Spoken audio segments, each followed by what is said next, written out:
Now imagine this. You're an ambitious young man, driven, intelligent, ready to take your place in the world. But there's a catch. To do what you want to do, to get where you want to go, you must first surrender one thing. Surrender everything. This is the cost of entry into the most exclusive club in the world. Here, power is absolute, but it comes at the cost of humanity.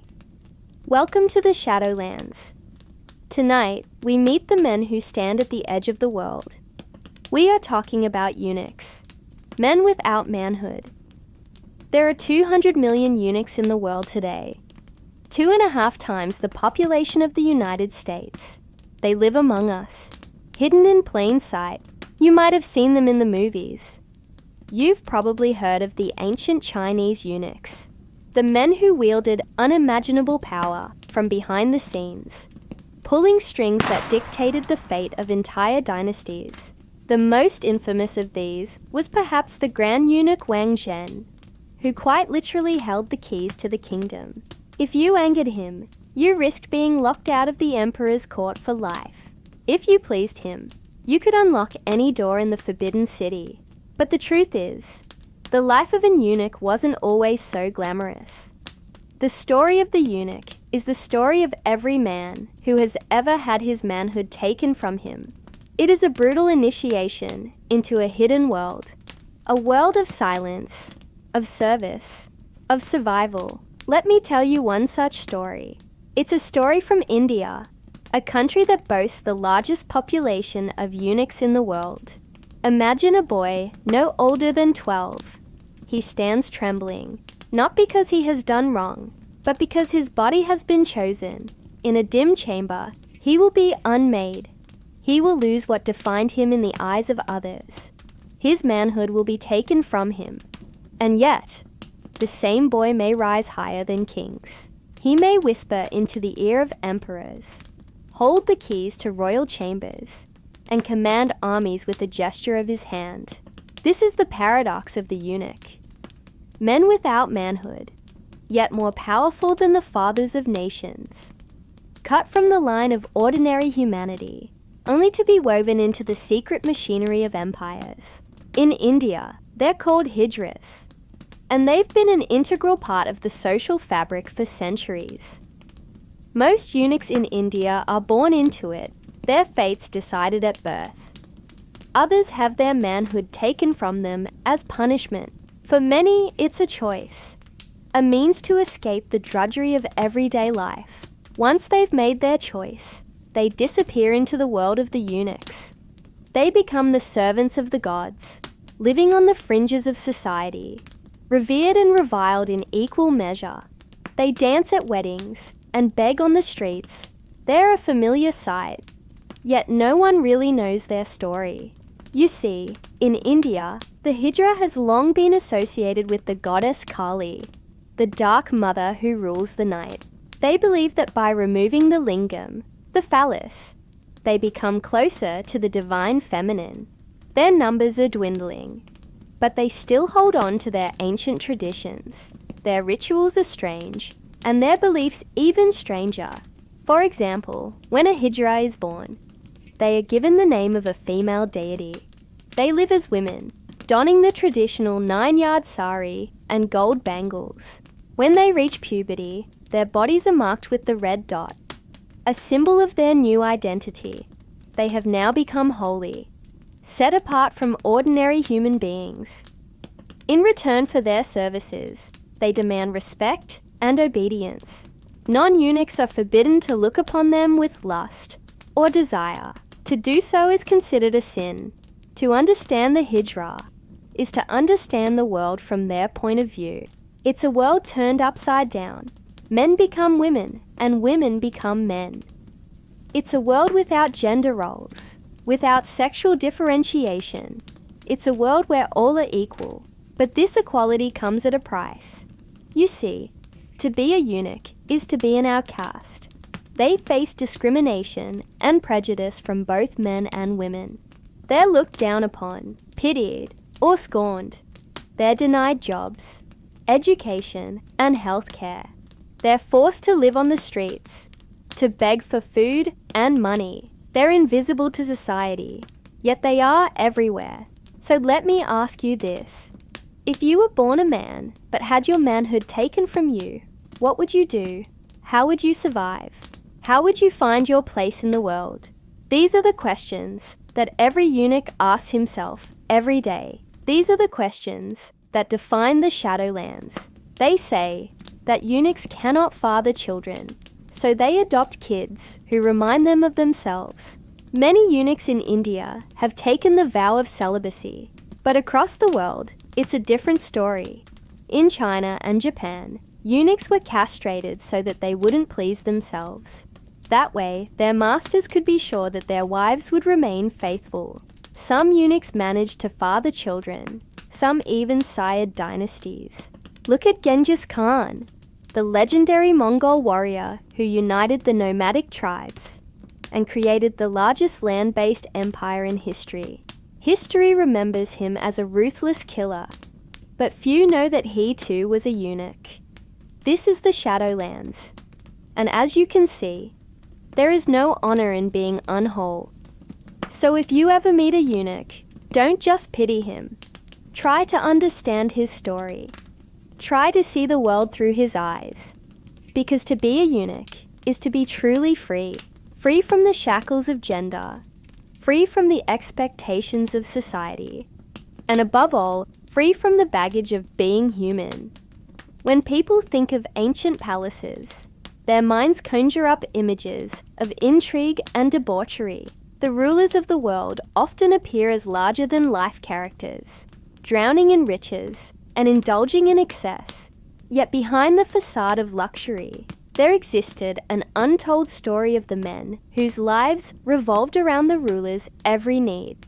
These men were known as eunuchs, individuals who had been castrated, most often during childhood, to serve in the royal court.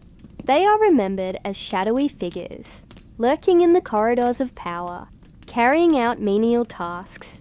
However, such a simplistic view fails to capture the full scope of their existence. So today, let's explore what life was like in the shoes of a eunuch.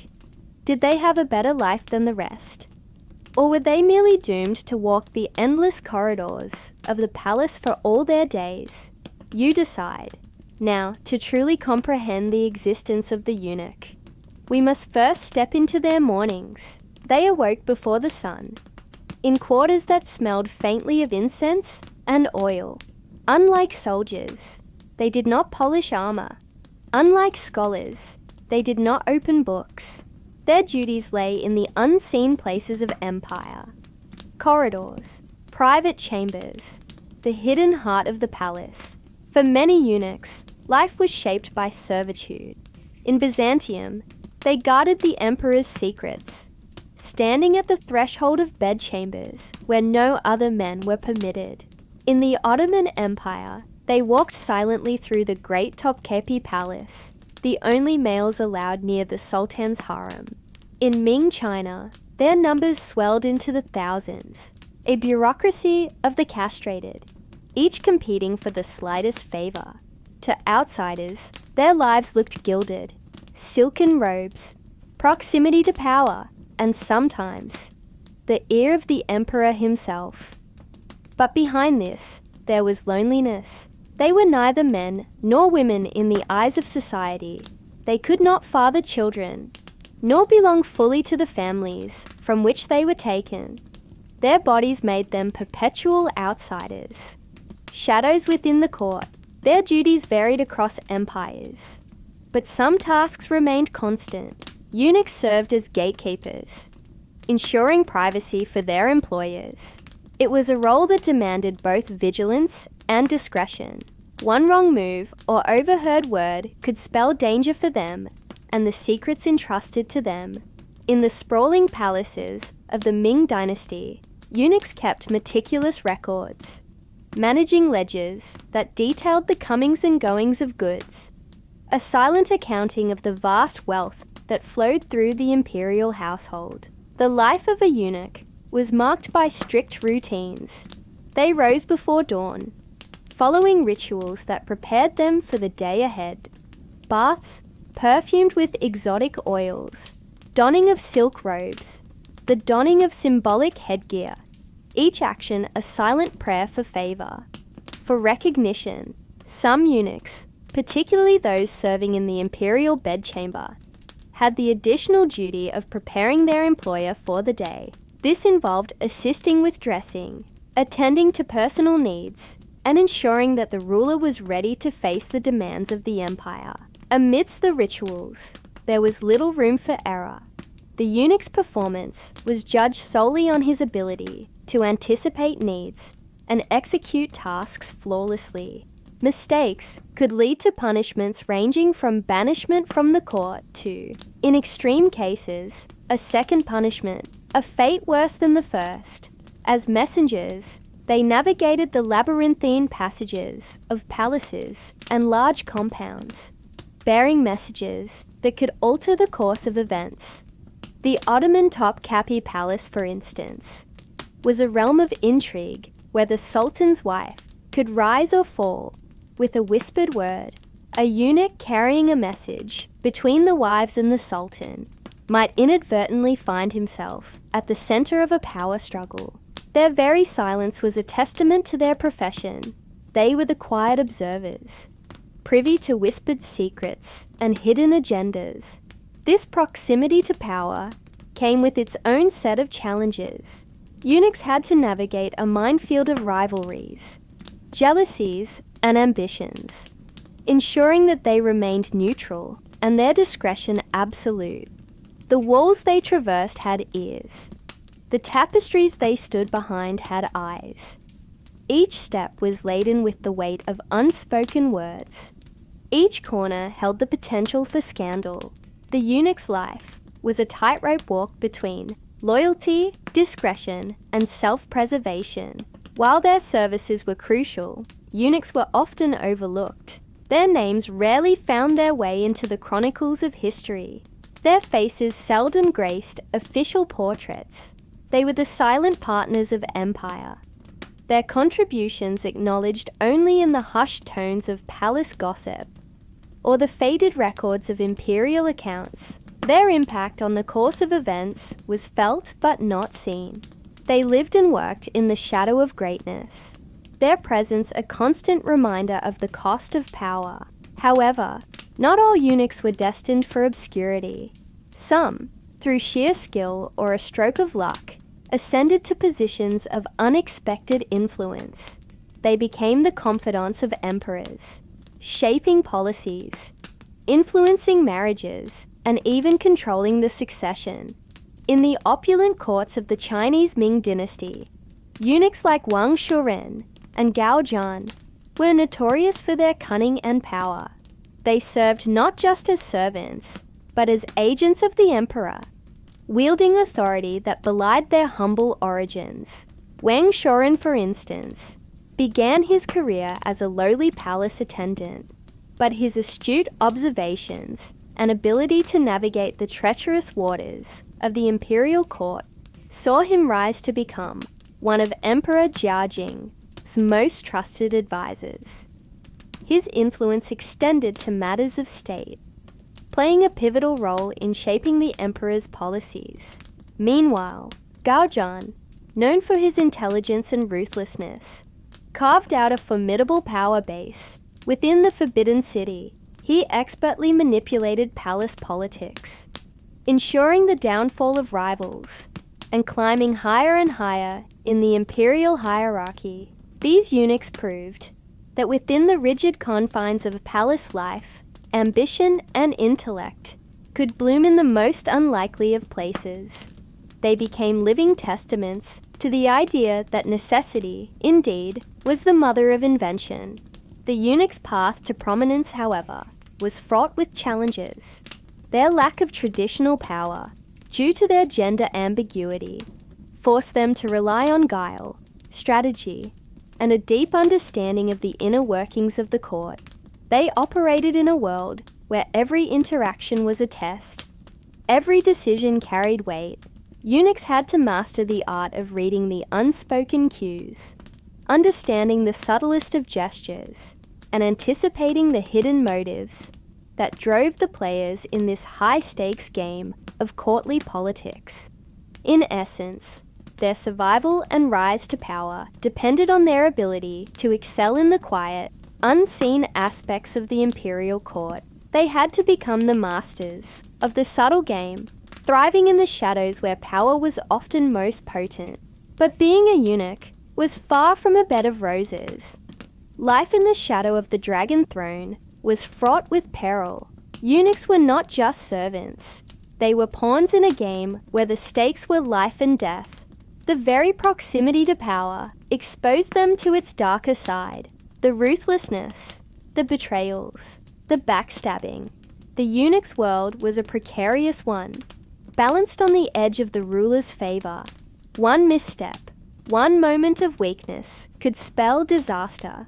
The palace walls, instead of offering sanctuary, could turn into a labyrinth of fear and danger. Eunuchs had to be ever vigilant, their senses attuned to the shifting winds of fortune. In the vast and complex social structure of the imperial court, eunuchs occupied a unique and often ambiguous position. Their exclusion from traditional power structures forced them to develop a distinct mode of operation, a blend of resilience, adaptability, and strategic thinking. They learned to thrive in the cracks of power, making their presence felt without ever truly being seen. This reality necessitated a remarkable level of emotional resilience. They developed a quiet strength born out of necessity, enabling them to endure the loneliness of their condition and the uncertainties of their service. The eunuch's journey was one of constant negotiation, balancing the need for recognition with the constraints of their societal standing. Their existence was a silent testament to the human spirit, its ability to adapt and persevere in the face of adversity. And so, the daily life of a eunuch was not only service, it was strategy, a quiet game of survival, played in the most dangerous courts in the world. Every bow, every word, every glance toward the throne was both duty and calculation. On October 4th, 1627, a new emperor ascended the throne of China. His name was Zhu Yujia. He took the title Chongzhen. He was 23 years old, and he had no idea what he was doing. The last monarch, Tianqi, had been dead for less than a month, leaving the vast Ming Empire rudderless and vulnerable. And while Chongzhen may have been innocent, there was one thing he wasn't: stupid. Within days of taking the throne, he noticed there was one man whose face seemed to appear everywhere at court, controlling meetings, dismissing officials, whispering advice into the late emperor's ear, and most importantly, into his own. This man was Wei Zhongxian, castrato advisor to Tianqi, and now Chongzhen suspected the true power behind the throne.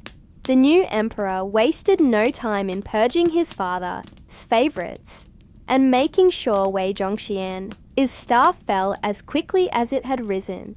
It's an almost unbelievable story, a tale of a man who rose from the humiliating circumstances of being a castrato to become one of the most feared eunuchs in Chinese history. His life was not the stuff of legend.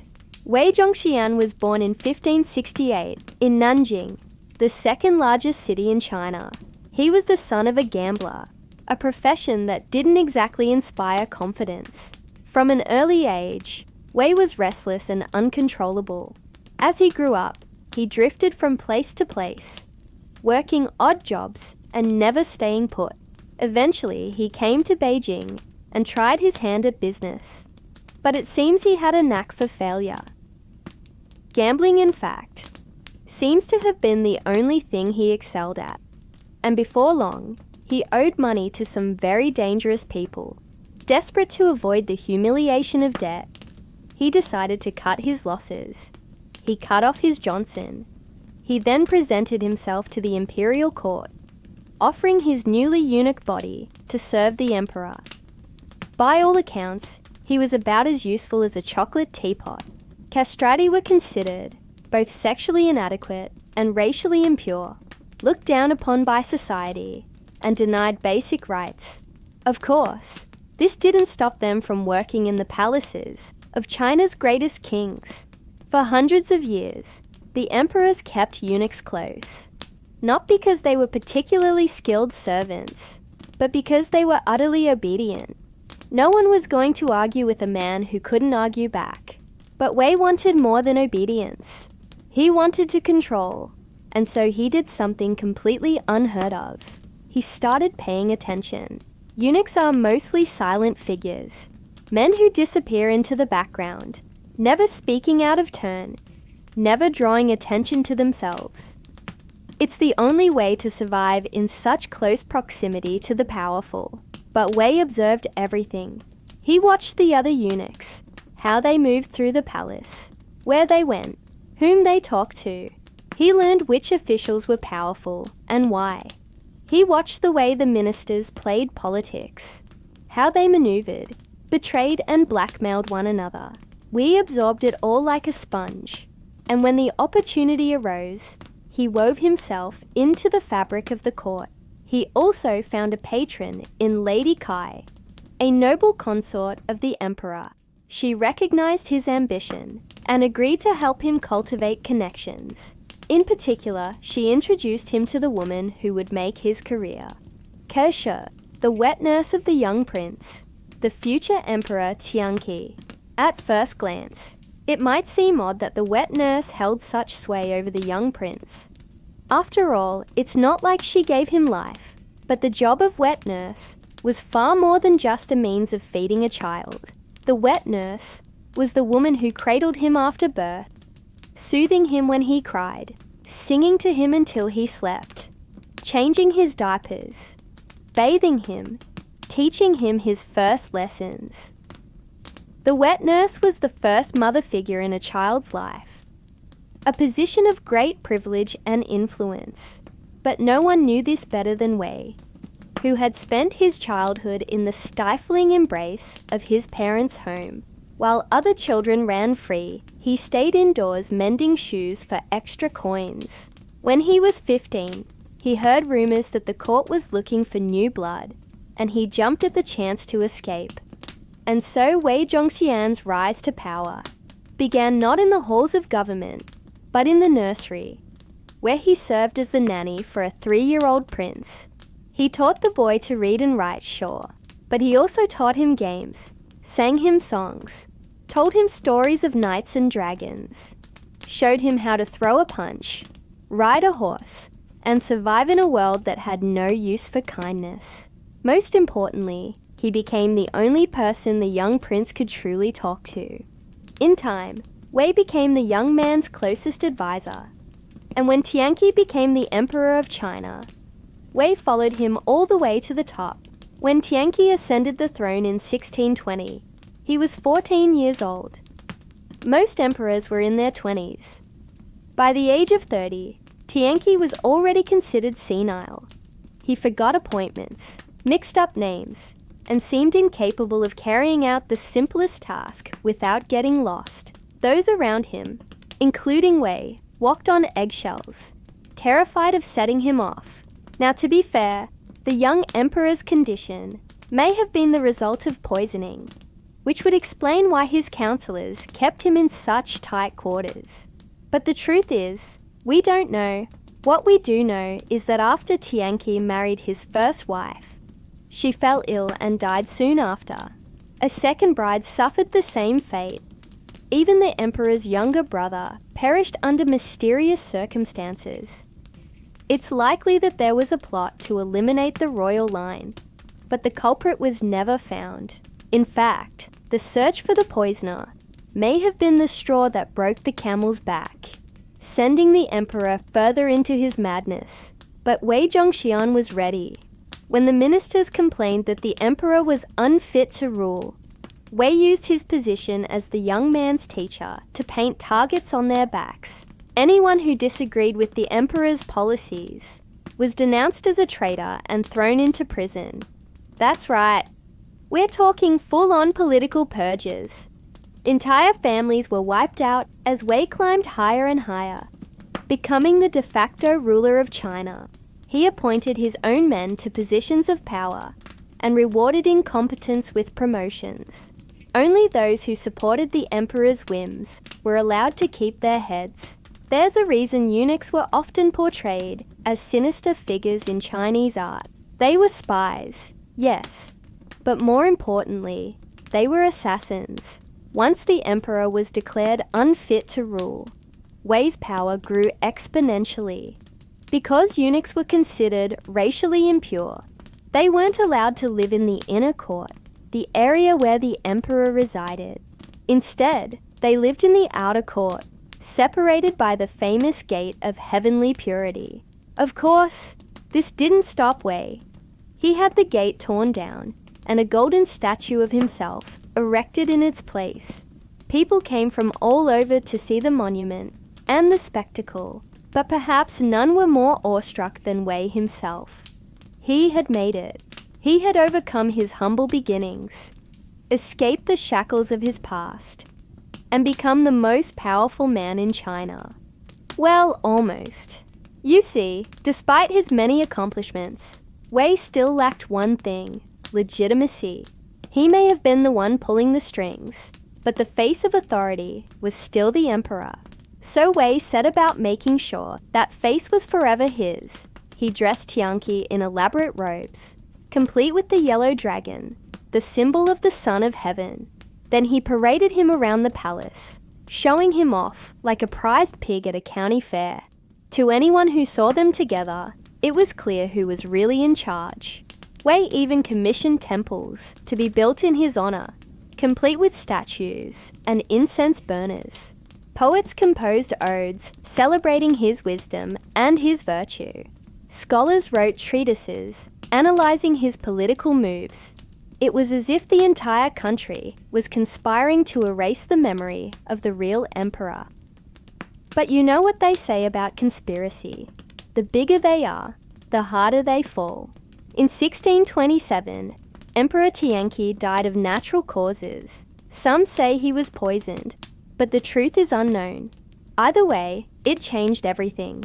Wei had held his power so tightly, so fiercely, that he hadn't bothered to build allies. He'd burned too many bridges, crushed too many rivals, made too many enemies. And now, with the emperor dead, they were coming for him. The new emperor Chongzhen came to power at one of the darkest periods in Chinese history. The country was in chaos. Rebel armies roamed the land. Floods devastated crops. Famines withered the people. And Chongzhen saw in Wei the embodiment of all that was wrong with his father's reign. First, he demoted Wei, stripping him of his fancy titles and his fancy pay. Then he confiscated his fortune, throwing him out of his luxurious home and into a cold, dark cell. But Wei was resourceful. He bribed the guards and escaped, fleeing to a Buddhist temple he himself had funded. There, he took his own life. Wei Zhongxian's story is one of ambition, yes, but it's also a reminder that power can come from the most unexpected places. After all, who would have thought that a man who couldn't speak could become the most feared eunuch in China? Or that a castrato could rise from the shadows to become the puppet master of an empire? The answer, of course, is Wei Zhongxian. In 2018, I posted a video talking about the use of castration in imperial harems across the world, including China, India, Persia, Japan, and Europe. That video has over 1 million views now, which is humbling to say the least. I've gotten a lot of questions from you guys wanting me to expand on the subject. Well, today we are doing just that. We are going to talk about the origins and evolution of a very taboo practice. Let's get started. Part 1. The cut of the root. Castration was not a single act. It was a ritual of erasure, a way to mark a body as forever different, forever belonging not to itself, but to the palace. In ancient courts, the practice varied from empire to empire. In Byzantium, some eunuchs lost only what was considered necessary. In others, like Ming China, The procedure was far more brutal. The entire root of a man's fertility taken away. In whispers, it was called the cut of the root. The operation was dangerous, often deadly. It was performed not by physicians, but by those who specialized in this shadow trade. The boy would be bathed, laid down on a straw mat, and pressed to stillness. No narcotics dulled the moment, only a slice of iron and the quiet prayers that he might survive. Many did not. Fever carried them away. Bleeding silenced their cries. And yet, families continued to submit their sons. For in the survival of one child, the family could be lifted from poverty into fortune. A gamble of flesh against destiny. There was also a black market. Poor boys kidnapped in villages, sold in secrecy, delivered to backroom practitioners. Some were mutilated against their will, dragged half-conscious to training schools, where they would be reshaped into perfect servants. The palace itself maintained rules for the procedure. In Ming China, a eunuch candidate was required to present his severed parts, sealed carefully in a jar. It was a proof of transformation, a relic of what was no longer his. Some carried these jars for life, a strange and morbid tether to their lost humanity. Now before we begin, let's address the elephant in the room. What exactly is castration? Castration is the process of removing the testicles from a male. This can be done in a few ways, but all of them have the same result. If you would like to learn more about the specifics, I suggest you check out the education channel. And now on with the show. Now let's go back in time to when this practice was commonplace. There were many reasons why men chose or were forced to undergo castration. But here we are focusing on two reasons. First, to serve in a royal court or harem. And second, to save a criminal from a gruesome death penalty. One of the most well-known castrations happened in 1492, when Spanish conquistadors entered the Aztec capital of Tenochtitlan. They found a man named Moctezuma Iluikamina. He was the emperor of the Aztec Empire. When Cortés realized how much power and wealth Moctezuma commanded, he decided he wanted it all for himself. So he took Moctezuma to Spain, and on the journey, Cortés castrated him. That way, he would never be able to have an heir. Therefore, Cortés would be the only ruler of the Aztec Empire. Castration has been used for centuries in the royal courts of China, India, Arabia, and Japan. The practice began in China during the Han dynasty, around 206 BC, and lasted until the Qing dynasty in 1911. It was used in India from the Gupta period between the 3rd century BC and the 6th century AD, and in Arabia from the 7th century AD to the 20th century. In Japan, it was common during the Edo period between the 17th and 19th centuries. The practice was common throughout history because of the benefits it provided to the ruling elite. By castrating potential rivals, they could reduce the chances of rebellion and maintain order. Additionally, having an army of eunuchs allowed the ruler to have complete control over his court, as they were seen as more obedient and less likely to engage in sexual misconduct. But Part 2. The price of power. The first recorded castration in ancient China dates back to 200 BC during the Western Han dynasty. According to historical records, Emperor Wu of Han castrated a group of court officials and palace servants who were deemed unfit for their positions. This was done to punish them for their perceived shortcomings and to deter others from engaging in similar behavior. However, as the Han dynasty progressed, castration became increasingly widespread and accepted. During the Eastern Han dynasty, it was common for wealthy families to voluntarily castrate their sons as a means of ensuring their obedience and control. This was due to the belief that castration would make the individual more submissive and less likely to engage in risky or rebellious behavior. Despite its prevalence, castration was still considered a taboo subject and was rarely discussed openly.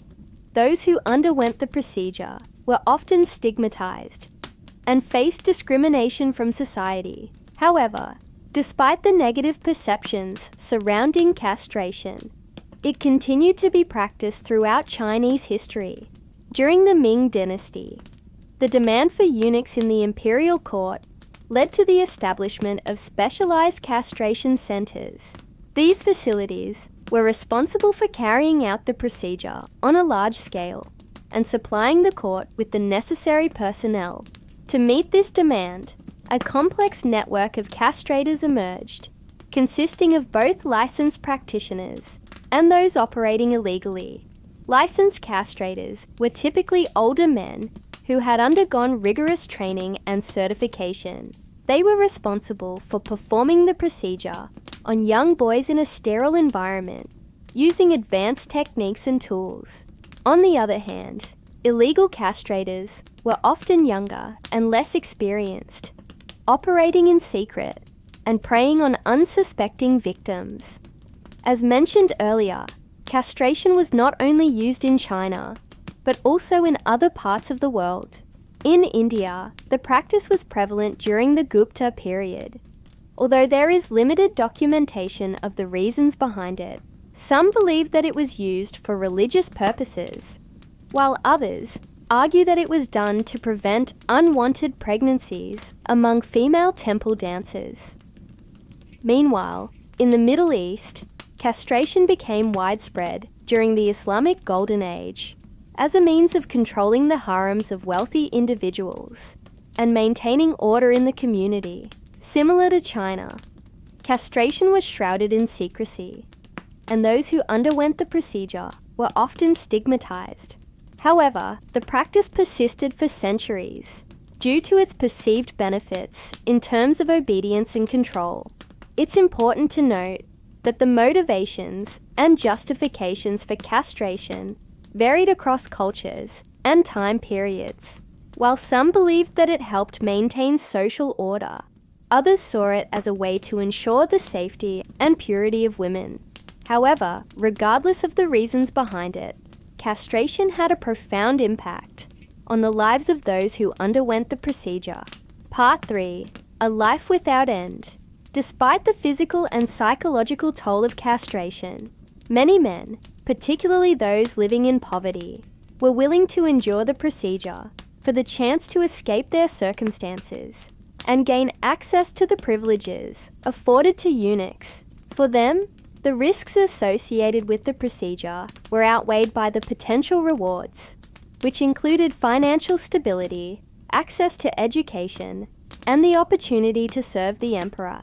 Moreover, the demand for eunuchs was so high that there was even a black market for castrated men, with some being kidnapped and sold into the practice without their consent. This highlights the desperation and vulnerability of individuals who were targeted for castration and the lengths to which people would go to meet the demand for eunuchs. However, it's important to note that not all eunuchs were treated equally. Those who had undergone the procedure willingly were generally viewed more favorably than those who had been forcibly castrated.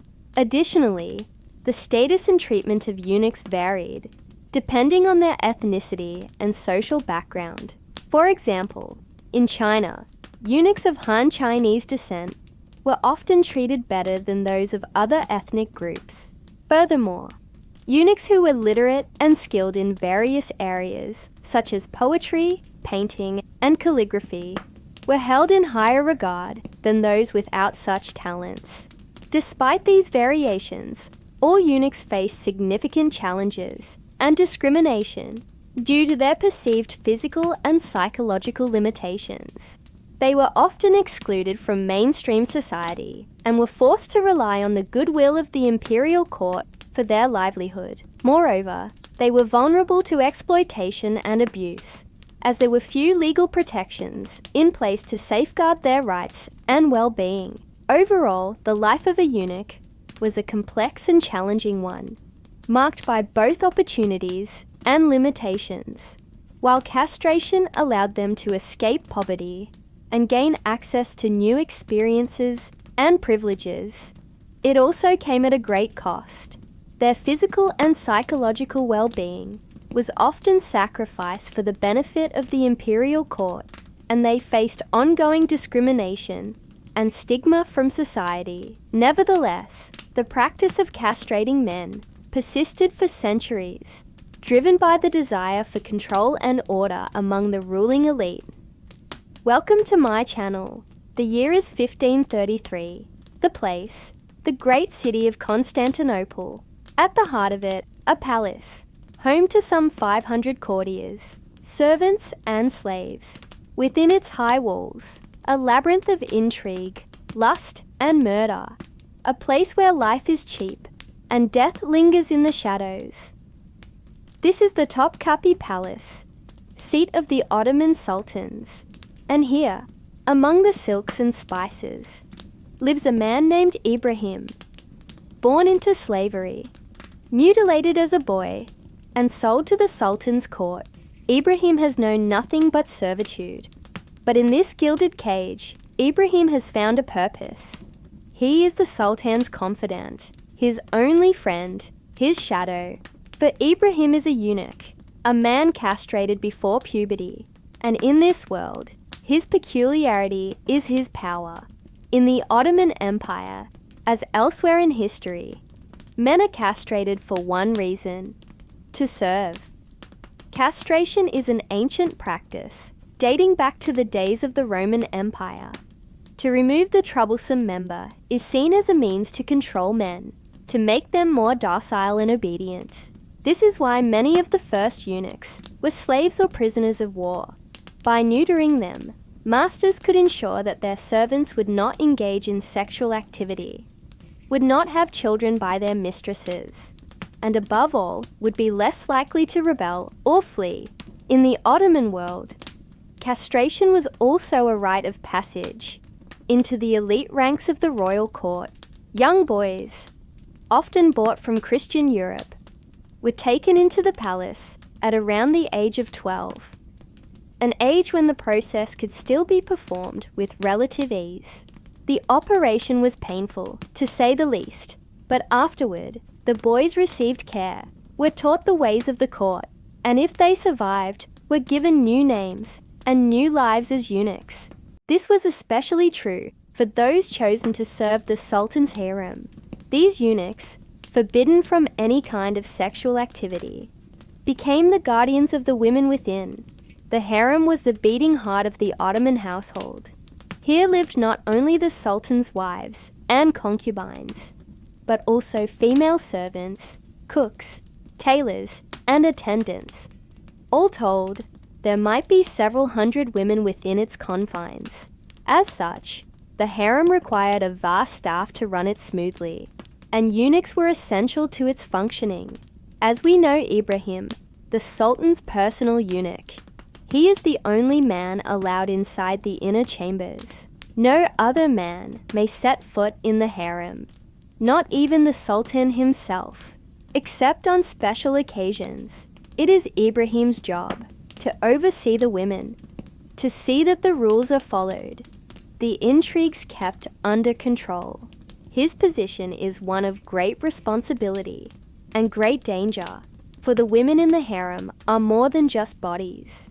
They are potential mothers, the future heirs of the dynasty, and as such, they are fiercely protected by the Sultan. If Ibrahim fails in his duty, he risks angering the ruler and losing his head. Life in the harem is one of luxury, yes, but also of peril. Ibrahim's days are long.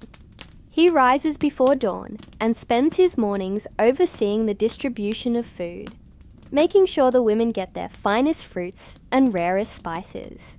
He listens to their complaints, settles their arguments, and tends to their needs. But he is always careful to keep his distance. The Sultan has made it clear that any intimacy between eunuch and woman is punishable by death. Still, sometimes Ibrahim feels the eyes of the women on him, remembers his own forgotten desires. It is a burden to be forever a watcher, never a participant. When the Sultan summons him, Ibrahim leaves the harem and approaches the ruler, slipping out of one prison for another. For the Sultan's chambers are a world unto themselves, filled with the trappings of power and peril.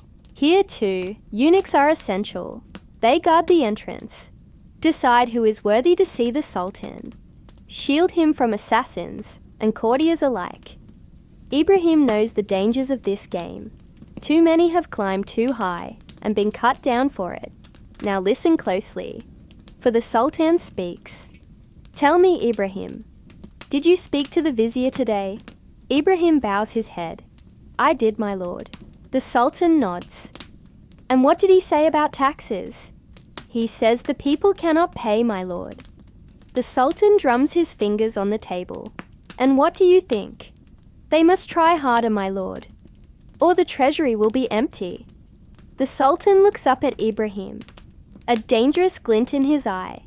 Well said, Ibrahim. Well said. And Ibrahim knows he has pleased the ruler. He has spoken truth, but he has also reminded the Sultan of his power, of his absolute authority. This is the tightrope Ibrahim walks. As all eunuchs must, they serve the whims of the ruler, but they also remind him of his place, of his responsibilities. They are the silent counterweights, forever at the ruler's side, never quite in his favor, but always necessary. Eunuchs were also essential in managing the court and its affairs. Most were literate, often better educated than the nobility. As such, they served as secretaries, scribes, and record keepers.